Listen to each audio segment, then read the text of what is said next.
ನೀವು ಹೇಳ್ತೀರಾ ಯಾವ ಮಹಿಳೆಗೂ ಕೂಡ ನಾನು ಆ ಥರ ಅಪಮಾನ ಮಾಡಿದವನಲ್ಲ ನನ್ನ ಇತಿಹಾಸದಲ್ಲಿ ಅಂತಂದ್ಬಿಟ್ಟು. ಬಟ್ ಕಾಂಗ್ರೆಸ್ನವರು ಮಹಿಳಾ ಆಯೋಗಕ್ಕೆ ದೂರನ್ನು ಕೊಡ್ತಾ ಇದ್ದಾರೆ.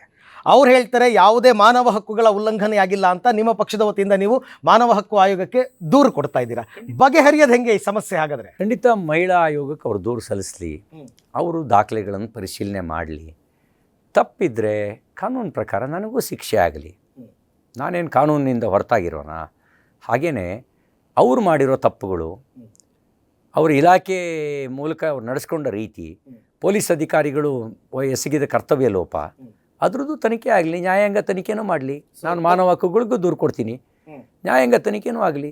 ಎರಡೂ ಕೂಡ ತನಿಖೆ ಆಗಲಿ, ತಪ್ಪು ಮಾಡಿದವ್ರಿಗೆ ಶಿಕ್ಷೆ ಆಗಲಿ. ಈಗ ನಿಮ್ಮ ವೈಯಕ್ತಿಕವಾಗಿ ಮತ್ತು ಪಕ್ಷದ ವತಿಯಿಂದ ಮುಂದಿನ ಹೋರಾಟ ಏನು ಅಂತ? ರಾಜ್ಯಾಧ್ಯಕ್ಷರು ಇವತ್ತು ರಾಜ್ಯದಲ್ಲಿ ಇಲ್ಲ, ಹೈದರಾಬಾದಿಗೆ ಹೋಗ್ತೀನಿ ಅಂತ ಹೇಳಿದರು.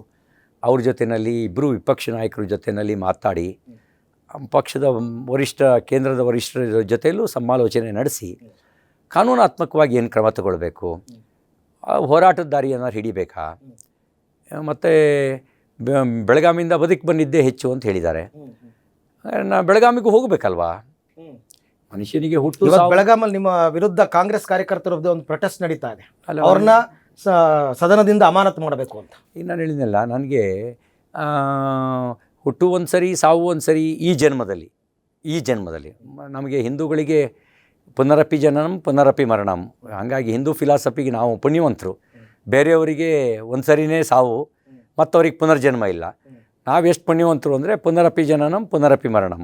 ಈ ಜನ್ಮದಲ್ಲಿ ಒಂದು ಸರಿ ಸಾವು, ಒಂದು ಸರಿ ಹುಟ್ಟು. ಹಾಗಾಗಿ ಅದೇನಾಗುತ್ತೆ ಅಂತ ನೋಡ್ಬೇಕಲ್ವಾ? ಅಂದರೆ ಮತ್ತೆ ಹಾಗಾದರೆ ನೀವು ಬೆಳಗಾವಿಗೆ ಹೋಗ್ತೀರಾ? ಇವಾಗ ಹೋಗದೇ ಇದ್ದರೆ ತಪ್ಪಾಗತ್ತಲ್ವಾ?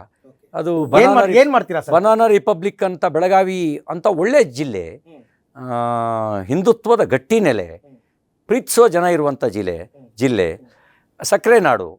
ಅಲ್ಲಿ ಅದನ್ನು ಬನಾನಾ ರಿಪಬ್ಲಿಕ್ ಅನ್ನುವಂಥ ಭಾವನೆ ಹೊರಗಡೆ ಬರಬಾರ್ದಲ್ಲ. ಕೆಲವರು ಮಾತನಾಡ್ತಾರೆ ಈ ಪ್ರಕರಣ ಬಿಜೆಪಿಗೆ ಒಂದು ಬೂಸ್ಟ್ ಕೊಡ್ತು ಅಂತ. ಬಟ್ ಇಂಥ ಇನ್ಸಿಡೆಂಟಿಂದ ಪಕ್ಷಕ್ಕೆ ಬೂಸ್ಟ್ ಸಿಗಬೇಕಾ ಸರ್? ನಾನು ಹಾಗೆ ಭಾವಿಸೋದಿಲ್ಲ ಅಂತ ಮುಂಚೆನೇ ನಾನು ಹೇಳಿಬಿಟ್ಟೆ. ನಾನು ಹಾಗೆ ಭಾವಿಸೋದಿಲ್ಲ, ಆ ಥರ ನಾನು ನೋಡೋದಿಲ್ಲ. ನಮ್ಮ ಸೈದ್ಧಾಂತಿಕ ವಿಚಾರಗಳೇ ನಮಗೊಂದು ಸ್ಫೂರ್ತಿ.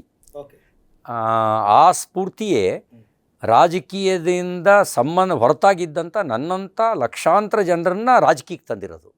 ನಾವೇನು ಪೊಲಿಟಿಕಲ್ ಬ್ಯಾಕ್ಗ್ರೌಂಡ್ ಫ್ಯಾಮಿಲಿಯವರ? ಏನು ಪೊಲಿಟಿಕಲ್ ಬ್ಯಾಕ್ಗ್ರೌಂಡ್ ಎಲ್ಲ ಗಾಡೇ ಫಾದರು. ಆದರೆ ಯಾಕೆ ರಾಜಕೀಯಕ್ಕೆ ಬಂದ್ವಿ? ನಮ್ಮ ಈ ಸೈದ್ಧಾಂತಿಕ ಸ್ಫೂರ್ತಿ, ಅಲ್ಲಿ ನಮಗೆ ಸ್ಫೂರ್ತಿ ಸಿಗುತ್ತೆ.